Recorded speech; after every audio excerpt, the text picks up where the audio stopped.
everybody. Welcome to this week's episode of Live Without Training Wheels. I'm so glad you could join me. I'm your host, Lynna Sutherland. I'm the owner and author at Homeschooling Without Training Wheels and homeschool mother of 8 kiddos, ages teen to toddler. Tonight, I am joined by Mr. Dennis DeNoia, also known as Mr. D of Mr. D Math. And we're going to hear more about him and more from him in just a moment.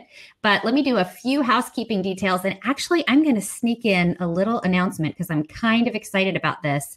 We are so close to launching our podcast of the Live Without Training Wheels show. I've been telling you guys about this for a while, and it was all in the works behind the scenes. And I actually loaded my first episode this morning onto my podcast host. And I'm just waiting for it to kind of be recognized in a few podcast directories so that I can officially share it with you. But we are so close, I can almost smell it. So keep your eyes open for that information coming shortly through email. I'll update you when that is all live.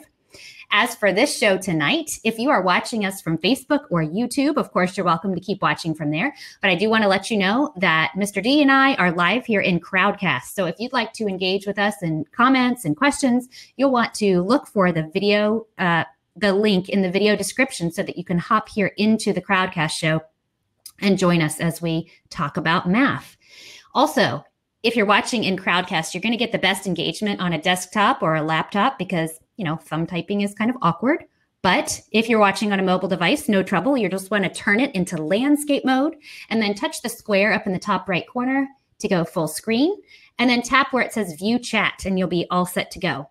Also, it's kind of fun to be here in Crowdcast because we've got a poll going. If you want to click on the button at the bottom that says polls and let us know, what is your current relationship with math?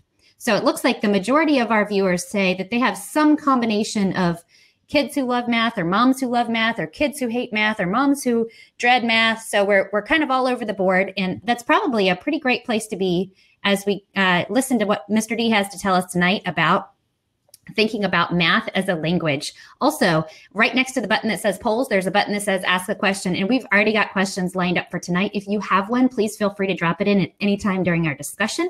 When we get to the end of our discussion, we will do some Q&A. And as usual, we will try to get to all the questions if we have time. But if we don't, we'll start with the ones that are of interest to the most people. So if you see a question that looks like it would be helpful to you to know the answer, make sure to upvote it so that we'll know that that's something that would be helpful to you, and we'll try to get to it before the show ends. So here we go. Let's get to the good stuff. Mr. D, thank you for joining us this evening. And let's start out by, could you just tell us a little bit about yourself, your kids? You're a homeschool dad, so I'd be interested to hear a little bit about your kids and their ages and homeschooling. You bet. Absolutely. Well, I've been professional educator for over 30 years.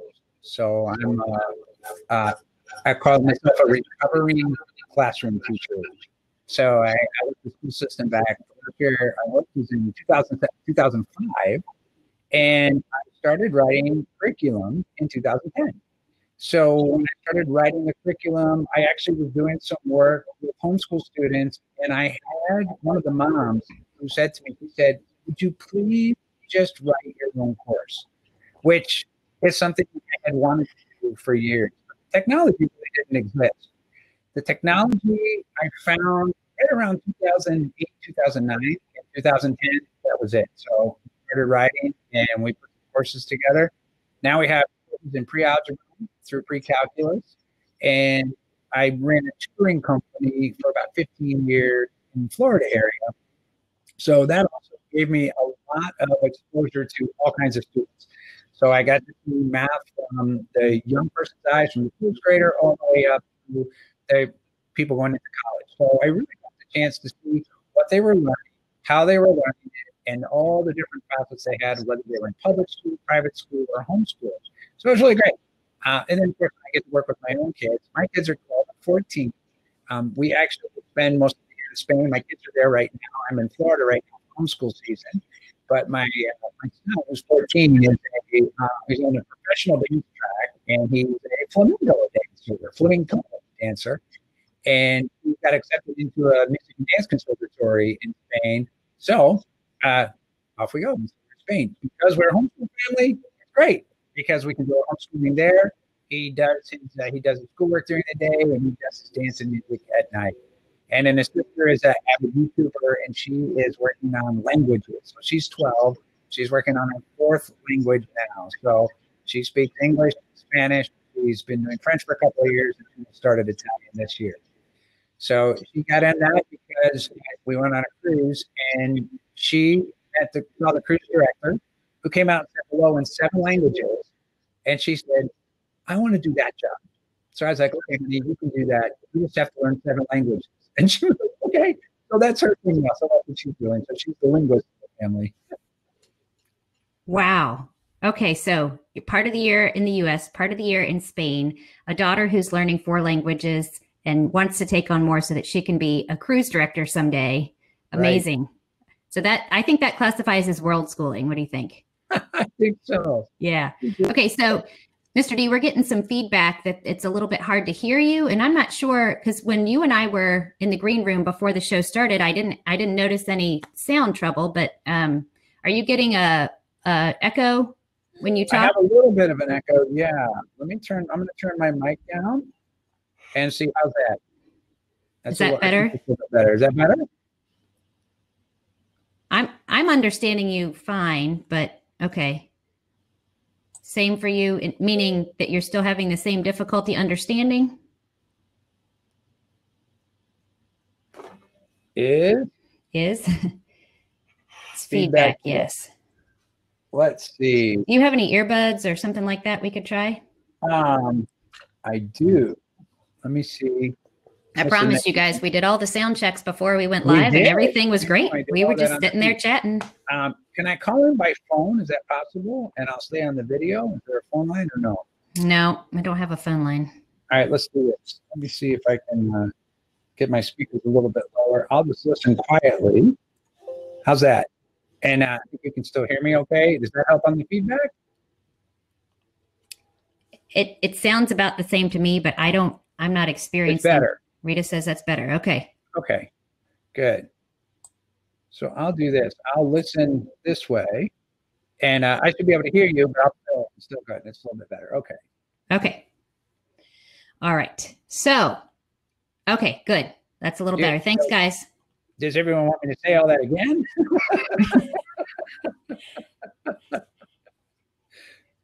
So Mr. D has 2 kids, 12 and 14, and he's a world schooler. Yep. All right. And so, and you told us a little bit about how you got into math because, or rather instructing homeschoolers in math because another mom was interested in getting help from you about that. So what do you do when people come to you and they say, you know, math is really hard, or I'm just not a math person, or I just can't do math? How do you respond to that? Well, the first thing, most people, when they say math is hard, you're not good at math, or something like that, it all comes from sometime a long time ago when they had a bad experience. And they took that bad experience, and maybe they had a couple of bad experiences, and those experiences added on, and they came up with this idea that they weren't good at math. So usually what we do is we start looking for, when did it happen? And if we can undo whatever that was, the whole world opens up. And fortunately, with young people, that world is a little shorter because they're younger. So with moms, it takes a little bit longer because that usually happened when they were young, and we have to go back and find out, well, when did it happen? What was the moment that you saw? Because if we can just unravel that and start to have them have an experience where they have a good experience with it, it makes a huge difference. Most of the time, what we find out with young people is that it's not the math that's difficult for them. They can do the math. They can count. They can add. They can subtract. They can multiply and divide. They can do the basic operations. They just don't always understand what the words mean or the instruction is. And if we can create a way for them that they can understand what it is that they're being asked to do, they have great success. And so we focus on that in our programs. It's really working with kids on the language. And once they understand the language, the math becomes easy for them. And I think the other thing that I try to do is I always look ahead. So what is it that the 3rd grade student is going to be doing in 8th grade, or the 8th grade student is going to be doing in the 12th grade? And if we can tie the concepts together, again, it becomes easy. So when they see it later on, it's not difficult anymore. Yeah. Yeah. So just giving them that support that they needed so that it takes away this feeling of math as scary and unknown and something where they continually fail. So, Absolutely. and as you just said, you were talking about the language. So, you mentioned when we were emailing back and forth that math is a foreign language.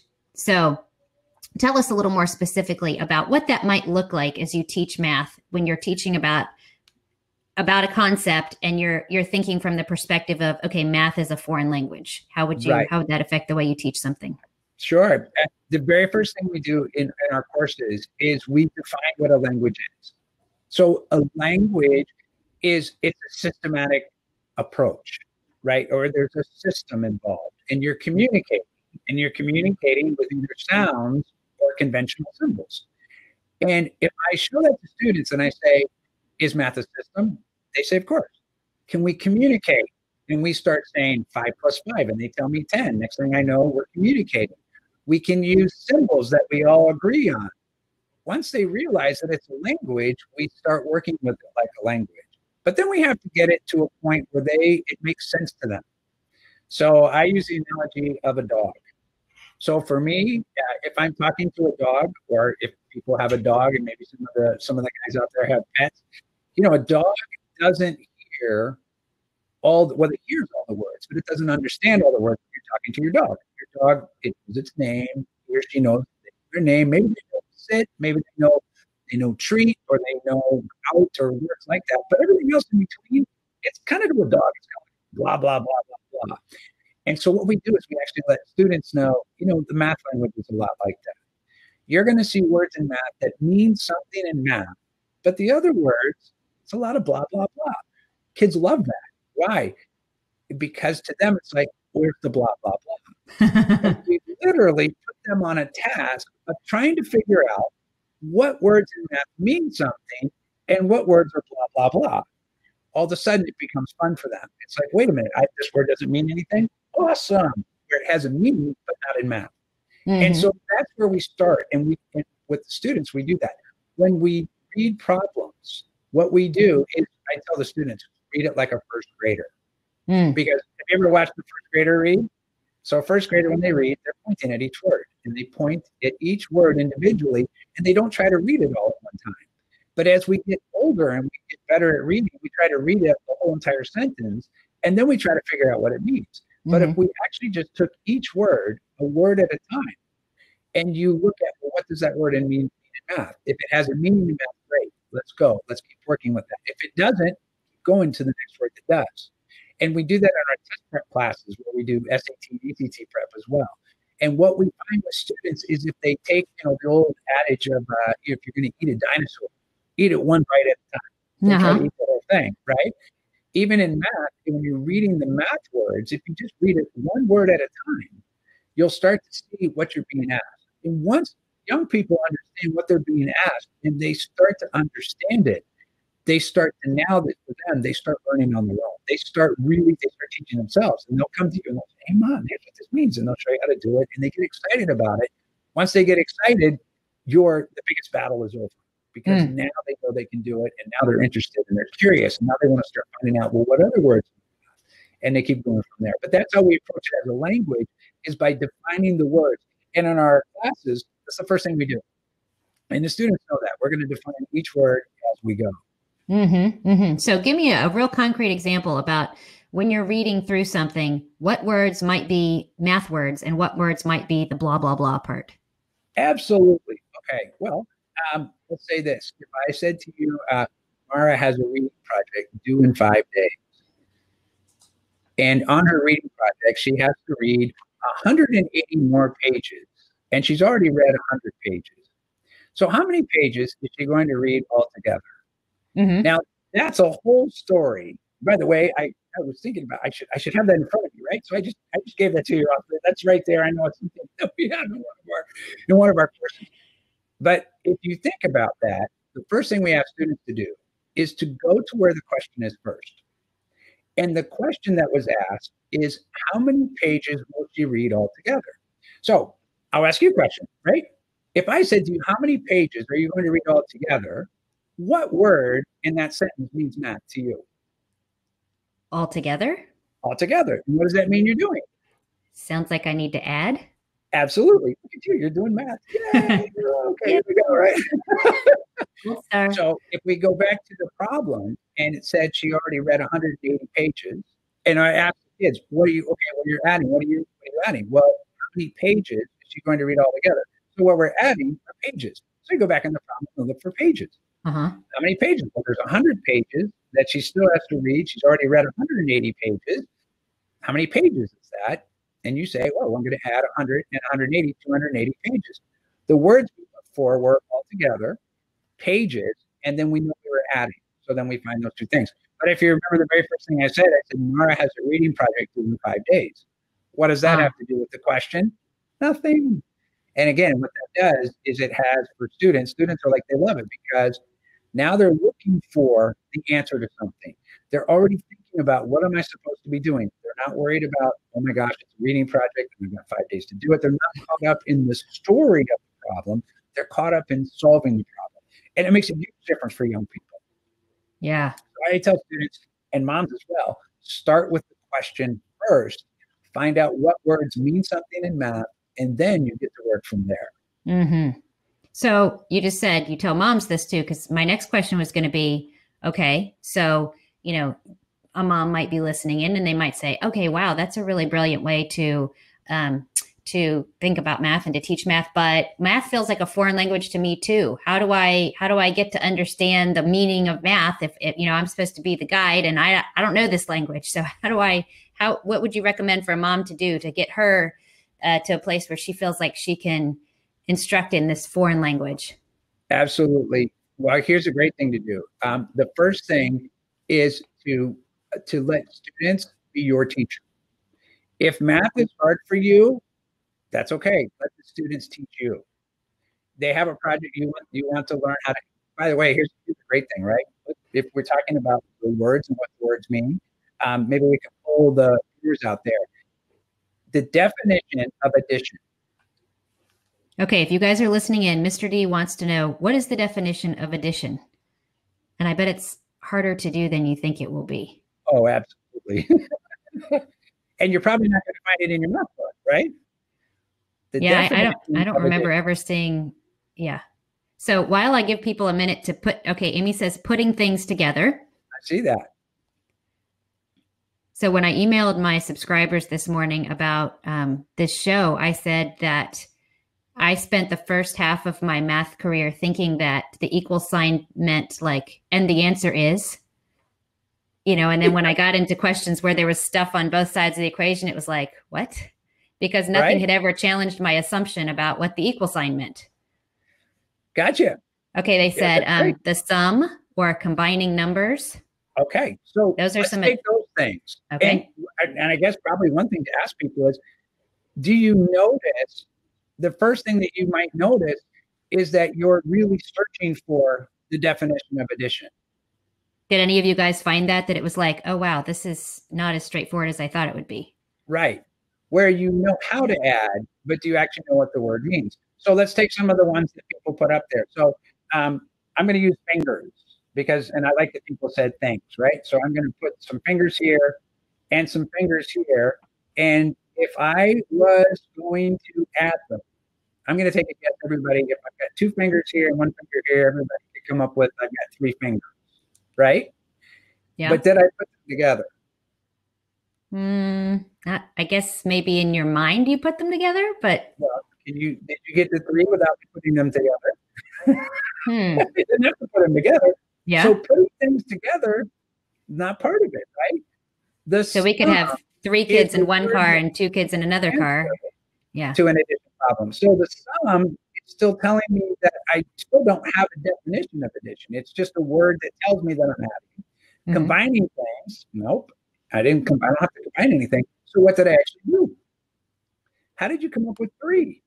You watch, people are going to say, they'll tell you down there. If they think about how do you get to 3? How did you get to 3? And again, a first grader or a 4 or 5-year-old, I love watching 4 and 5-year-olds because you know what they'll do. Look at what Christy just said. They're counting. Yeah, Christy said counting. Right? Yep. Christy's got it. Okay, good. Now watch this. So we're going to count things. Now, why am I counting? I'm counting 1, 2, 3 fingers. But as soon as I have my little electric pen here, and I'm counting now, what do I have? I have 2 fingers and a pen, right? So what am I counting? So I'm counting things, but I only count things if they're the same. That's our definition for addition, counting things that are the same. Yeah, and Rita said counting forward. Yep, counting forward, great. So think about this. If I was counting x's, can I count x's in algebra? Yep. Absolutely. Can I count x's and y's? Well, I can count x's and I can count y's, but I can't count x's and y's because they're not the same. Or in trigonometry, I'm counting the sine squared of theta. You're like, the what? Right? But I can even ask some of my pre-algebra students and say, listen, if you've got 2 sine squares of theta over here and 2 sine squares of theta over here, how many sine squares of theta do you have? And they can do it. And all of a sudden they're there. Hey, hello, I know her. Yay. So we're always counting things that are the same. If you're adding fractions and you have to add fractions, then you have to have a common denominator. Oh, yeah, right. Why do you need a common denominator? Because thirds and fourths aren't the same. Yeah, right. And if you go back to the definition of addition, why do you need a common denominator? Is so you can count them. Yeah. So if I say to a student, if I was going to add 2/5 plus 1/5, and the kids say, okay, that's 3/5. And then I ask them, well, how come you only have the top numbers and you don't add the bottom numbers? Their answer becomes because of what I'm counting. And then I can say, well, what are you counting? Well, you're counting fifths. So that definition, as simple as it is, counting things that are the same, will track with students from the time that they learn the word all the way through until they go to college. So you're thinking of the denominator of the fraction almost just like a unit. Like I'm counting 3 fingers, I'm counting 3 oranges, I'm counting 3/5. It's just the type of thing that you're counting. What is it that you're counting? You're counting fifths, counting fingers, you're counting balloons, but it could be anything, right? And then it becomes playful with kids because it's all of a sudden, what are you counting? And so we start with that and we start working on things like words like that. We work with the word like addition because people don't know what it means. And it's not that they don't know, it's just that no one's ever told them. Or we never were taught that way because we didn't relate to it like a language. So going back to the question for moms that are struggling, right? Yeah. Have young people present the lesson. Have you say, the words, I was like, okay, what do these words mean? Let's look them up. We can look them up together. But have them come back and teach you. If math is hard for moms, have young people be your teacher. And if you think about when you're teaching something, and I'm going to take a guess that moms that are here, they're teaching now, that when you teach something, you're having some of those aha moments that you didn't have when you were a young person. And you're like, oh my gosh, this is so great. Why didn't I ever learn about this when I was young? Because when you're teaching, understanding starts to happen. So if we let young people be our teachers, the understanding for them is going to happen even more. And for us to say, well, math is hard for me, it's like, don't worry, let's teach you. You're off the hook for having to figure it out. They'll figure it out. Kids are great, and they actually will figure it out. And if they need help, now you can help them. You can look at their questions. And inside of the way that they're asking their questions, you can be more like a mentor or a coach with them and trying to sort out what their questions are, as opposed to having to understand what math is. So that's how I would, more than anything, for moms that where math is hard, is to have young people be your teacher and let them teach you. And it won't go well at the beginning, but it gets better. So it strikes me as interesting that not only are we talking about math as a language, but we're talking about engaging with math as a conversation, not just as a pencil on a piece of paper. Yeah, absolutely. Yeah. All right. And that's what we do in language. We have conversations. Yeah. Yeah. Love that. Love that. Okay. So we have a few questions. We actually have 4 questions already that have been asked.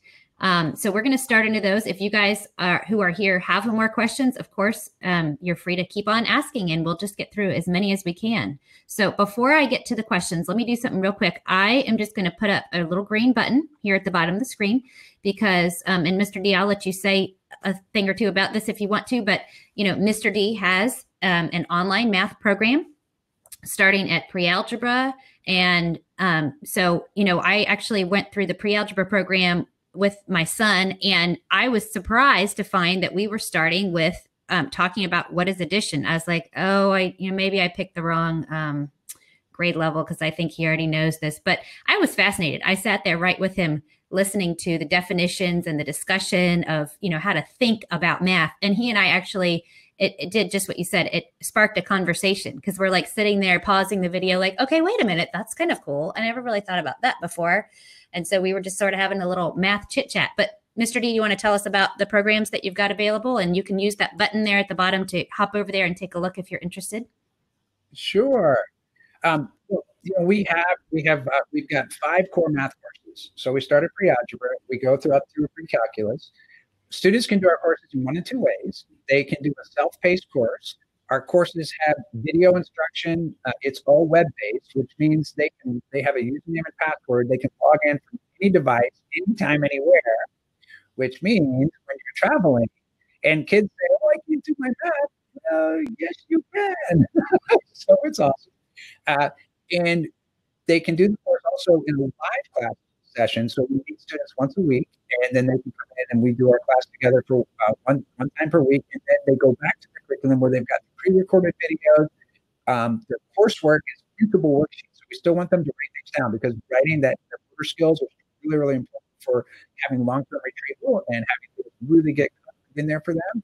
And then all their quizzes and tests online and stored in an online grade book.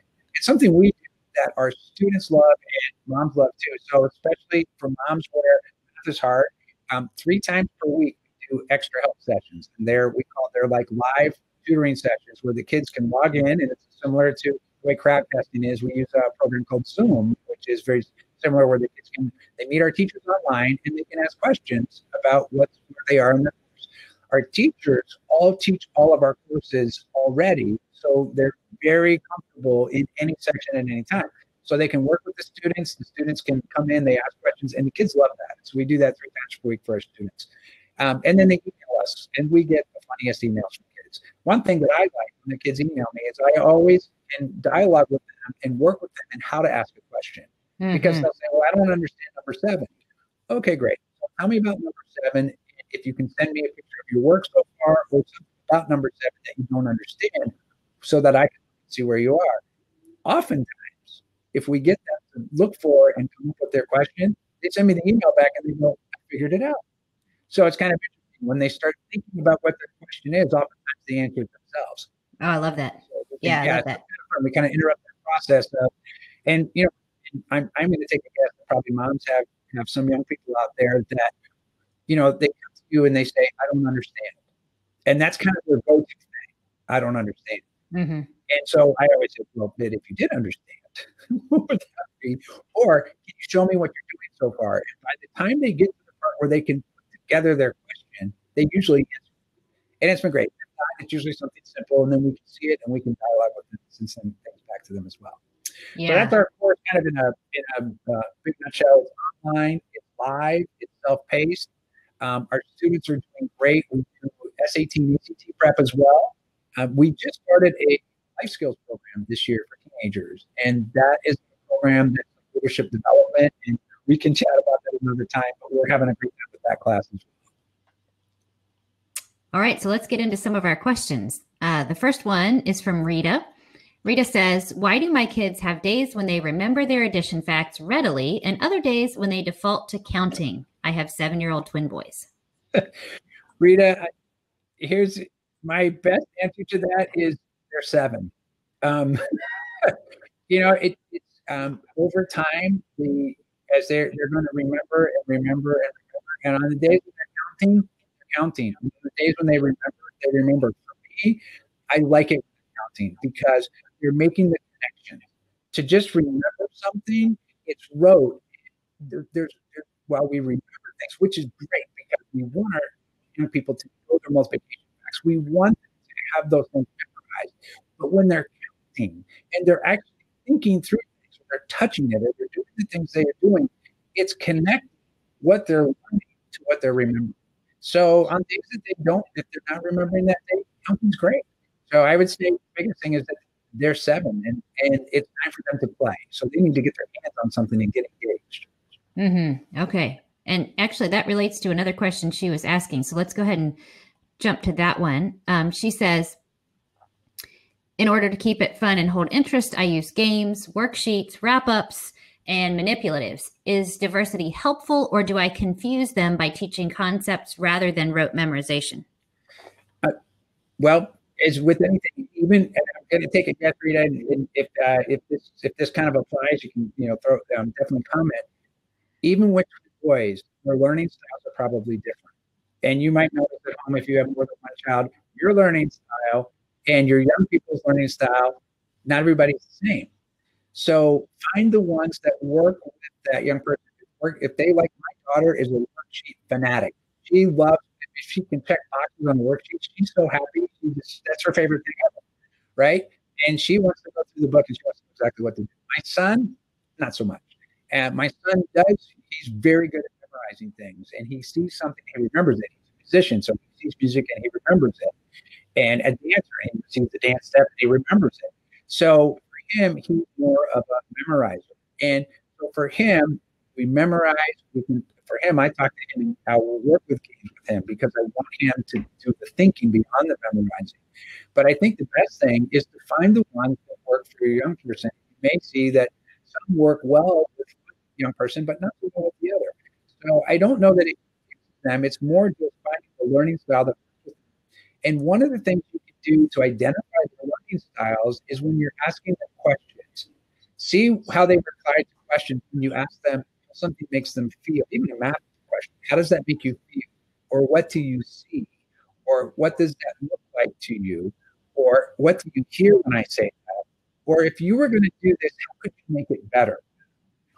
Those questions actually will start to identify their learning styles. And you'll start to see hands-on, the auditory, or the visual learning. And from those visual learners, and by asking them those kinds of questions that address their learning style, then you're going to their learning is going to be enhanced because they can hear you. And you might notice that sometimes one young person hears one thing you say, but the other one doesn't. And a lot of that has to do with the words that you use in your question. So using games and worksheets and wrap-ups, I think it's great, especially manipulative, so let them get their hands on and play with things.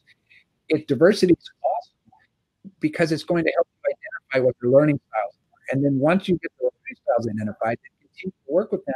And there's core tools that will work with individual learning styles or specific learning styles. So you might find one curriculum that works better than another, and so finding one that works. But right now, when you're young, it's great. Use all the different things you can because it's going to help you identify what works for them. And you'll know that because they're going to be when they like it and when they don't, and they're pretty good about communicating that.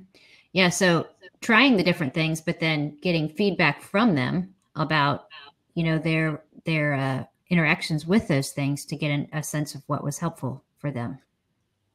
Absolutely. All right. So Rita says, language is a challenge. When we add and subtract, our curriculum uses more, less, away from, makes, leaves, at the end.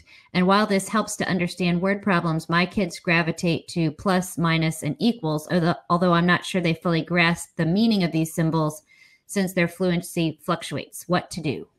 Gotcha.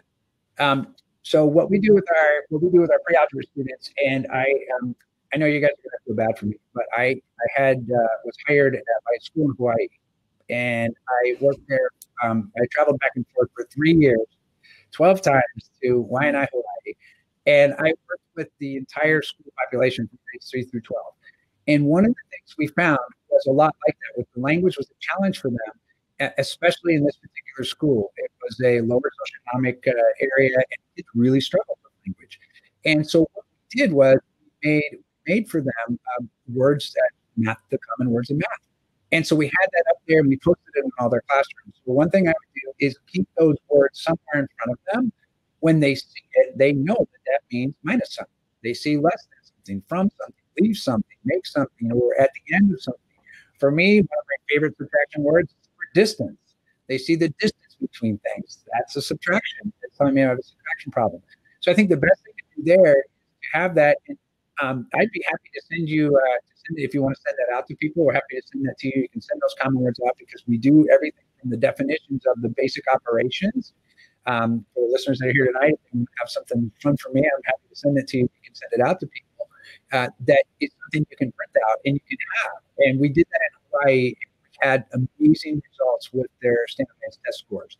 They actually had, they were the most improved school in all the Hawaiian Islands for charter schools the following year. So a lot of that was because we focused on language.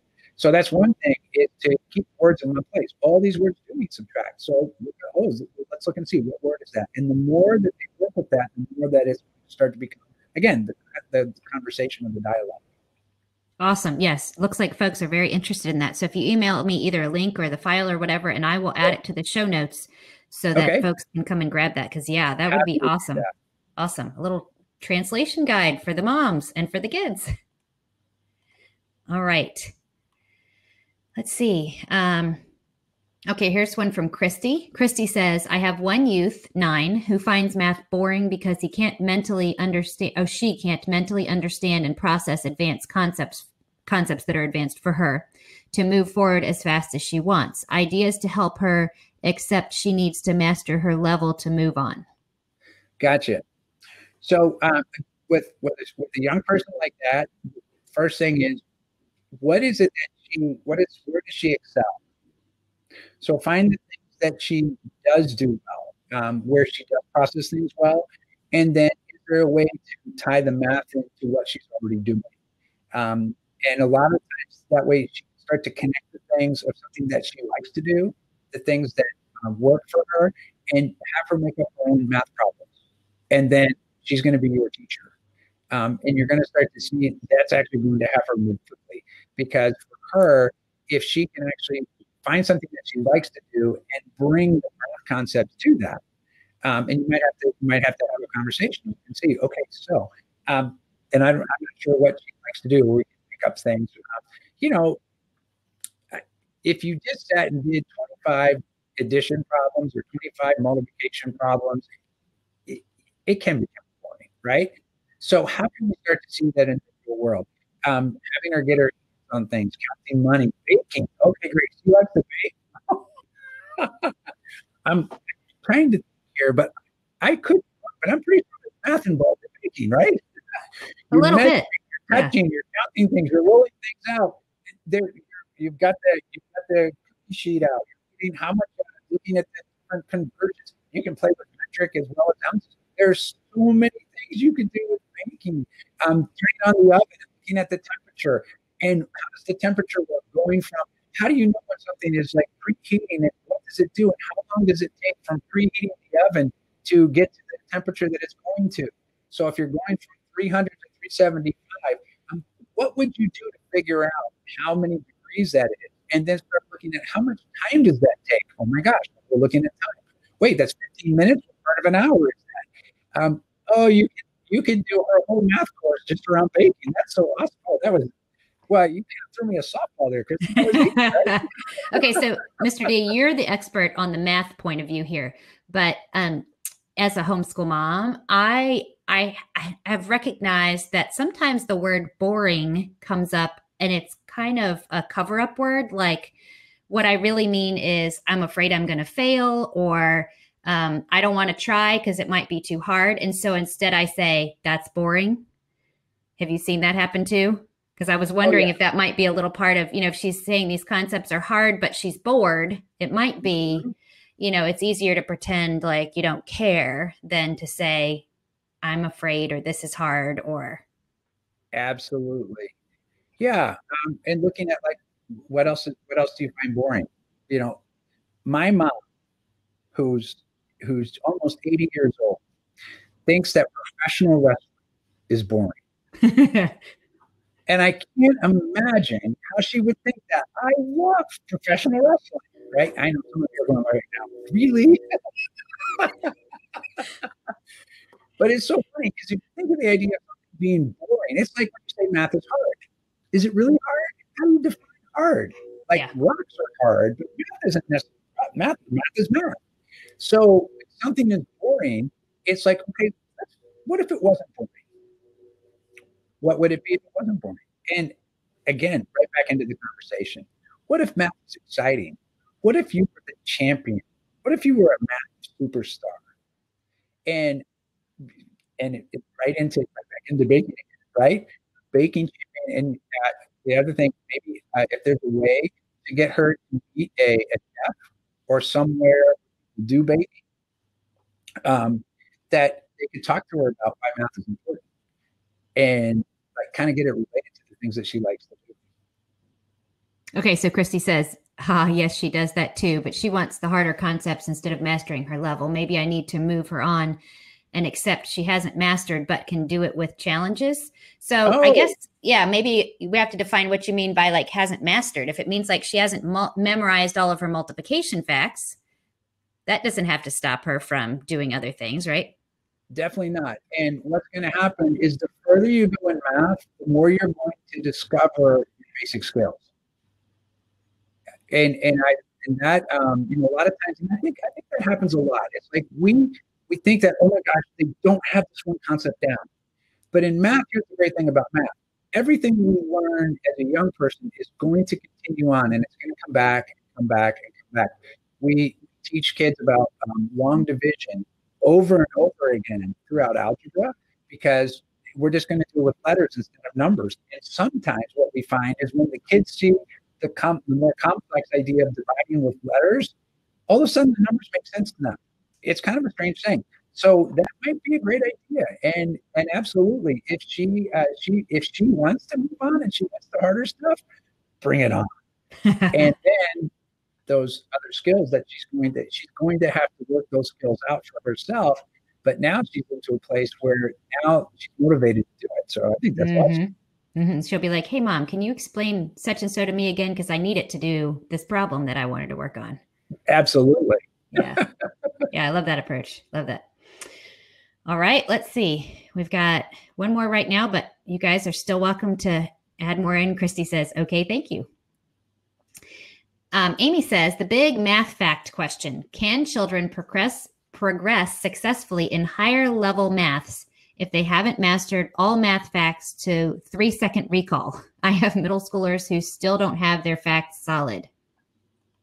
Well, so 3-second recall. All right. So I know when I was in school, it was a long time ago, right?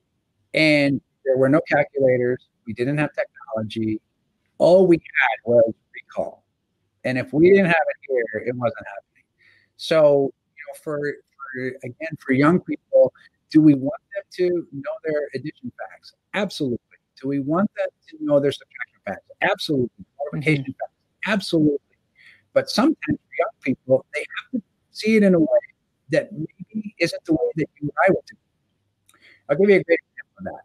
Okay. So let's say they're adding. You know what I always have kids show me your 10 fingers and make plans. So we do a lot of work with the 10s. But even just ask them, how do you add 7 plus 5? Now, if you notice now I'm saying, how do you add 7 plus 5? Not just what 7 plus 5 mean. We've already got the idea that they're counting.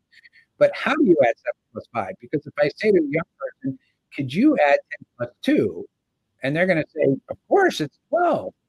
Okay, well, how could 7 plus 5 become a 10 plus 2? And so now they're going to start thinking about that. So work with what they do know to help them get to what they don't know. Another great, if they're multiplying and they're trying to do their 12s. Well, in the distributive property in algebra, and we do this with our young people because we want them to learn the algebra. If they want them to learn the 12s, they know their 10s and 2s. 10s and 2s are 12s. Mm-hmm. So if I wanted to do 4 10s and 4 2s, I could do that, and people do that. So there's 40 and there's 8, that's 48. Awesome. They just did 10 plus 2 times 4.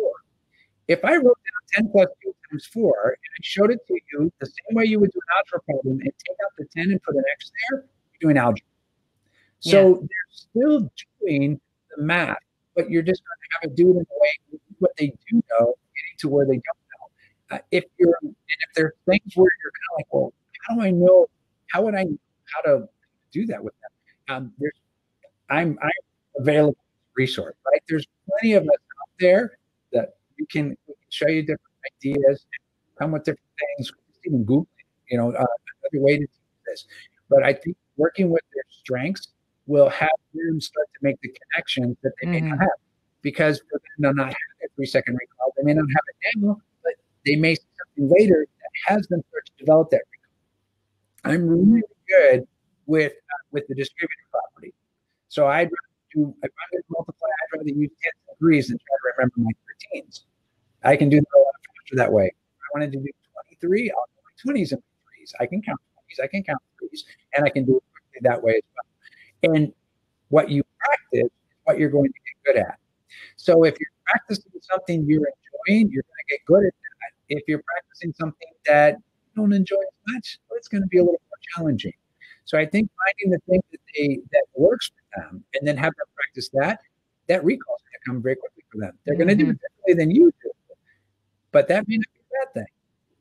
Yeah. Yeah. I mean, and if they worked a job where, let's say they work at the local library and they're checking out videos that always have a 7-day checkout rate, then they're going to learn, anything +7 real fast. They're going to be able to add 7s real fast because they're doing it all the time. Not because anybody said, okay, you have to pass the adding 7 test before you can have this job, but just because they're using it so much that it, it's going to become ingrained. And when you get into the upper math, then, they are using those things all the time and they're, interacting with them. I remember my son said one time we were doing math as a family and, he's my oldest and he was doing things real quick. And my younger girls were saying something about, oh, Luke is faster or Luke, has memorized these or something. And Luke was like, I don't know if I've really memorized them. I just kind of feel like I have a relationship with these numbers. Like he's just familiar with, like you were saying, what things go together to make 10 or, that kind of thing.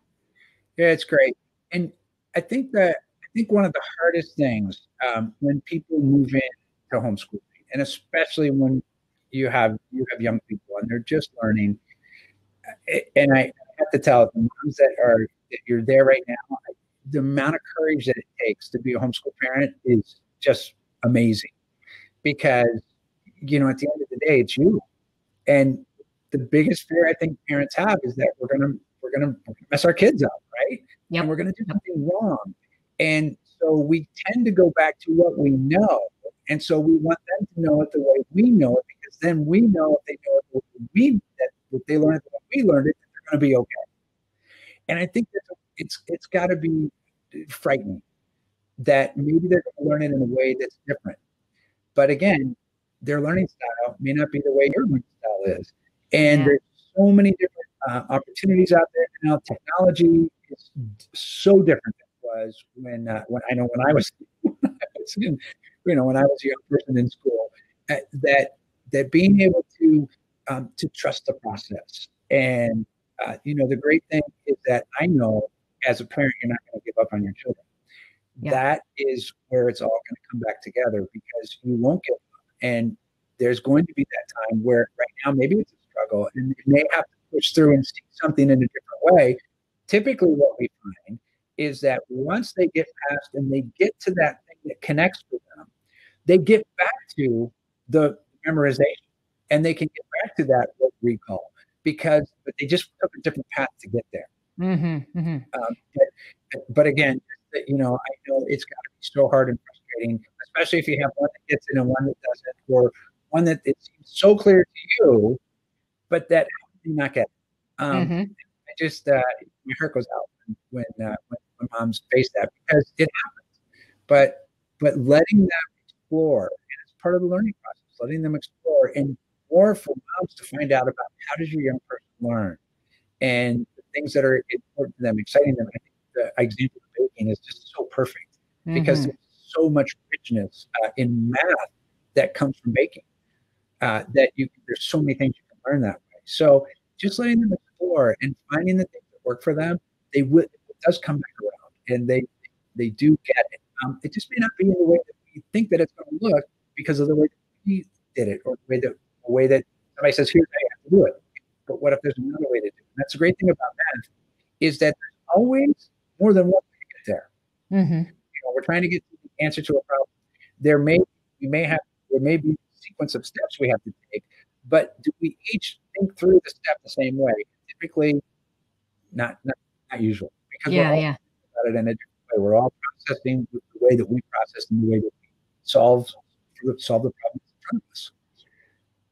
Yeah. So the way that I learned to do double digit subtraction in school.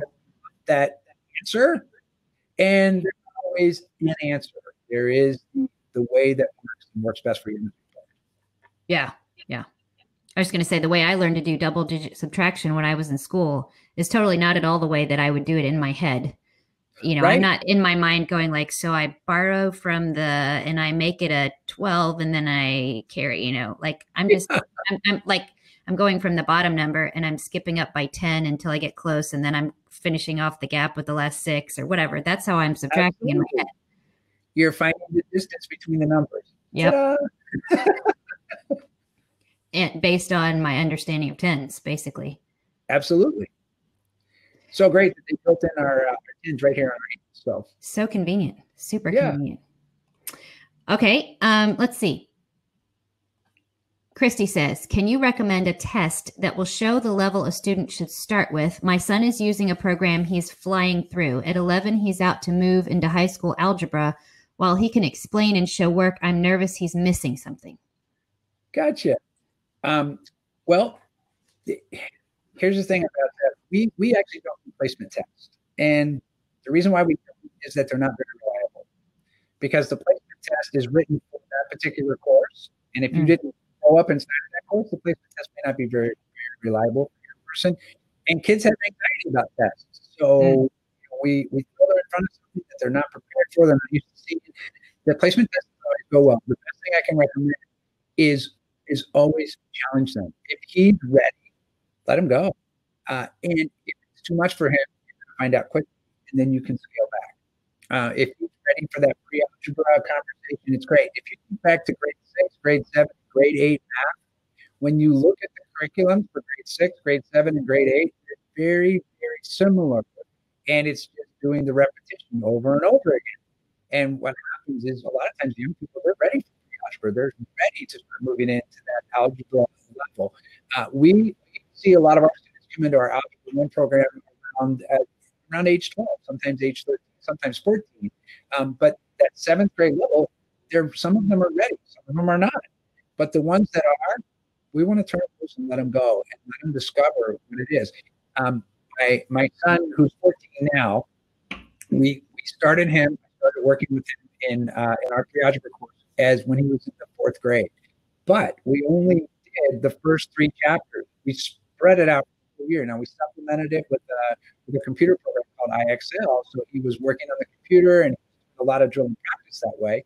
As a 5th grader, we did the next 3 chapters of the course. And then as a 6th grader, we did the second half. As a 7th grader, we let him do the course all over again.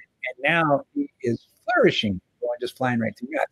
His sister, she learned that way.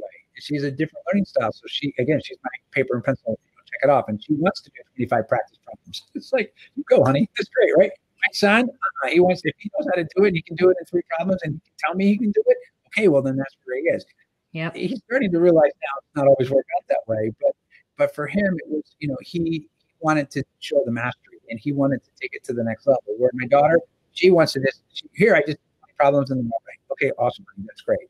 And so if they're at that age where they're exploring, definitely there are, like even at age 11, we do have some 11-year-olds that are doing our pre-algebra course and they're doing great with it. And if you need to take more than a year, that's okay. Just take it and do what works for them. There are plenty of supplemental things out there that you can bridge in with that as well to have them do some extra, to do extra things too. IXL is one of those. That's one that I like a lot. And it's just something that gives them some extra practice, or have them do projects that they're creating their math projects and they're showing you what they're learning about.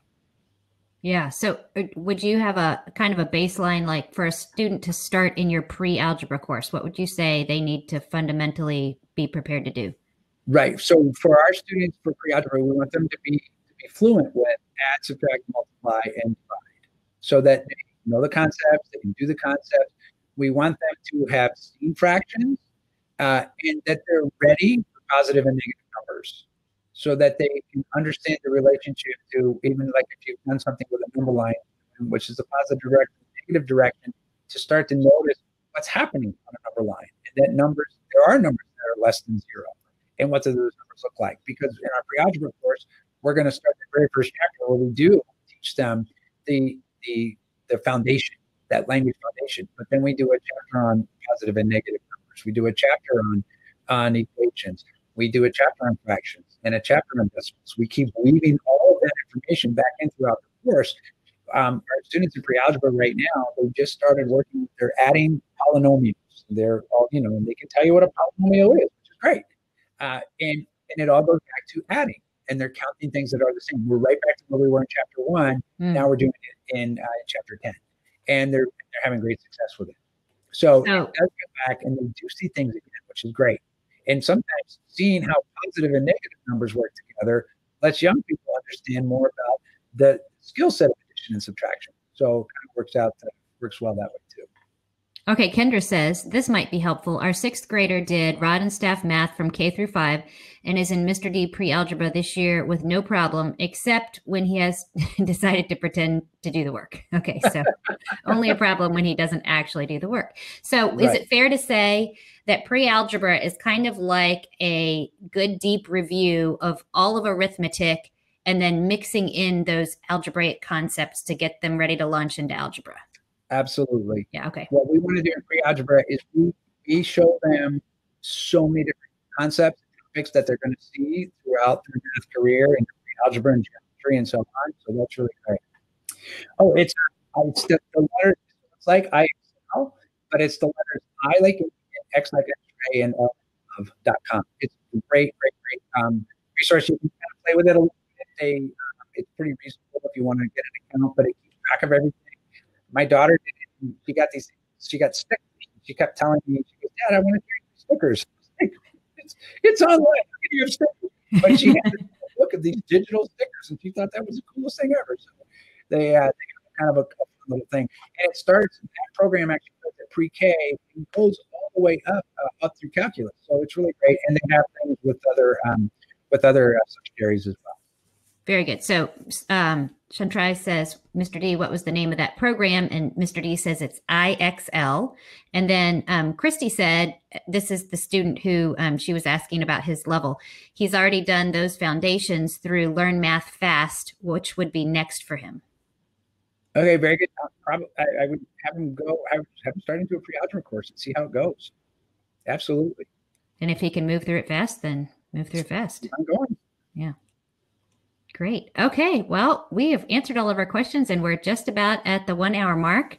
So thank you so much, Mr. D, for joining us tonight and helping us to think about math as a foreign language. And thank you guys for engaging. Fantastic discussion and engagement tonight. It's so much fun when there are folks on here chatting and giving input and responding. It's always nice to know that we're not just talking out into the wide open internet, but that, that there's folks here engaging with us. So Kendra says, Mr. D, it must be like 4 a.m. there. Oh, Kendra, I'm in Florida right now. So it's, what time is it? It's at 9 o'clock. So I'm here for homeschool season or homeschool conventions right now. So I know, yeah. Otherwise, yeah, it'd be 4 a.m. if I was in Spain right now. Yeah, I think he would have kindly said, no, I can't do that at that time. Oh, we did, right? Kendra and I, we did a call one time together, and I was in Spain and they were in California. That was crazy. It was a 9-hour difference. So all for the love of math. Absolutely. Great. Okay. Well, thank you so much, everybody, for joining us. And I will see you back here next Tuesday night. We're going to talk with Cindy West about math in nature. So more hands-on and looking for math and playing with math. And we're looking forward to that. So if you're not already following me, go up to there where it says live, Lynette Live Without Training Wheels, and follow. So you'll be notified when we go live on Crowdcast. And I will see y'all next week. And thanks again, Mr. D. Thanks so much. Thanks, Moms, for being there. Homeschool families. I love it. Amen.